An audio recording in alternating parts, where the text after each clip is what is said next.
আসসালামু আলাইকুম রাহমাতুল্লাহ। প্রিয় দর্শক, আজকে আমি আপনাদের এমন একটি জিকির সম্পর্কে বলবো যে জিকির করে আপনি আল্লাহর কাছে যত কঠিন কিছুই চান না কেন আল্লাহ আপনাকে তা দিয়ে দিবে। এই জিকিরটি আমরা সবাই জানি, কিন্তু এই জিকির দিয়ে আমল করার নিয়মটা আমরা জানি না। আজকের ভিডিও জুড়ে আমরা সেটিই জানব। আমাদের জীবনে আমরা এমন এমন পরিস্থিতির সম্মুখীন হই যখন আমাদের দেয়ালে পিঠ ঠেকে যায়। এমন এমন সব কাজ আমাদের সামনে চলে আসে যেগুলো সম্পাদন করার জন্য কোনো উপায় আমরা খুঁজে পাই না। এ ধরনের কঠিন সময়গুলোতে আল্লাহ সুবহানাহু ওয়া তাআলার শরণাপন্ন হওয়া ছাড়া আর কোনো উপায় থাকে না।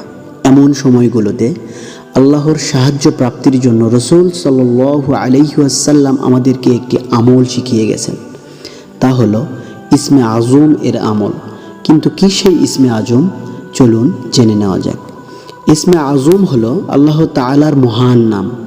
ইসমে আজম এর মাধ্যমে যদি আল্লাহ তাআলার কাছে কিছু চাওয়া হয় তবে তিনি বান্দার সেই চাওয়া পূরণ করে দেন। সুবহানাল্লাহ। এই মহান নামের মাধ্যমে আল্লাহকে ডাকলে আল্লাহ বান্দার সেই ডাকে সাড়া দেন। এই মর্মে মহানবী সাল্লাল্লাহু আলাইহি ওয়াসাল্লাম থেকে অনেক হাদিস বর্ণনা পাওয়া যায়। ইসমে আজম হলো আল্লাহ তাআলার মূল নাম, অর্থাৎ আল্লাহ। আমরা জানি আল্লাহ তাআলার অনেক গুণবাচক নাম আছে। যে সকল নামের মাঝে মূল যে নামটা হচ্ছে সেটা হচ্ছে আল্লাহ।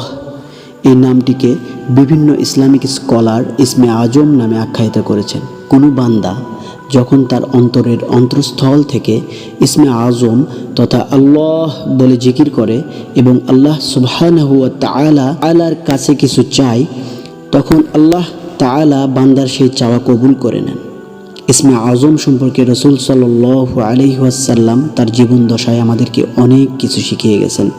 এক হাদিসের বর্ণনায় পাওয়া যায়, রাসূল সাল্লাল্লাহু আলাইহি ওয়াসাল্লাম এক ব্যক্তিকে এই দোয়াটি বলতে শোনেন। দোয়াটি হচ্ছে, আল্লাহুম্মা ইন্নী আসআলুকা বিআন্নী আশহাদু আন্নাকা আনতাল্লাহ লা ইলাহা ইল্লা আনতাল আহাদুস সামাদুল্লাযী লাম ইয়ালিদ ওয়া লাম ইউলাদ ওয়া লাম ইয়াকুল লাহু কুফুয়ান আহাদ।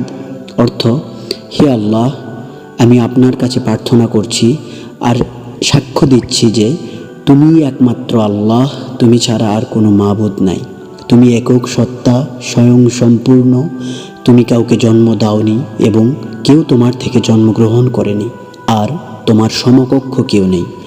রাসূল সাল্লাল্লাহু আলাইহি ওয়াসাল্লাম ওই ব্যক্তির মুখে এই বাক্যগুলো শুনে বললেন, সেই মহান সত্তার শপথ যার হাতে আমার জীবন, নিঃসন্দেহে এই লোক আল্লাহ তাআলার মহান নাম ইসমে আজমের ওসিলায় তার কাছে প্রার্থনা করেছে, যে নামের ওসিলায় দোয়া করা হলে তিনি কবুল করেন।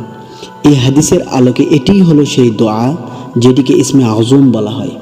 ইসমে আজম পড়ে আল্লাহ তাআলার কাছে মনের আশা আকাঙ্ক্ষা পূরণের জন্য দোয়া করলে অবশ্যই আল্লাহ সুবহানাহু ওয়া তাআলা বান্দার মনের সকল আশা পূরণ করবেন। তাই আমাদের প্রত্যেকের উচিত নিজের একান্ত ইচ্ছেগুলো পূরণের জন্য ইসমে আজম আমল করা। আল্লাহ সুবহানাহু ওয়া তাআলা প্রত্যেক মুসলমানকে ইসমে আজমের যথাযথ আমল করার তৌফিক দান করুক। আল্লাহুম্মা আমিন।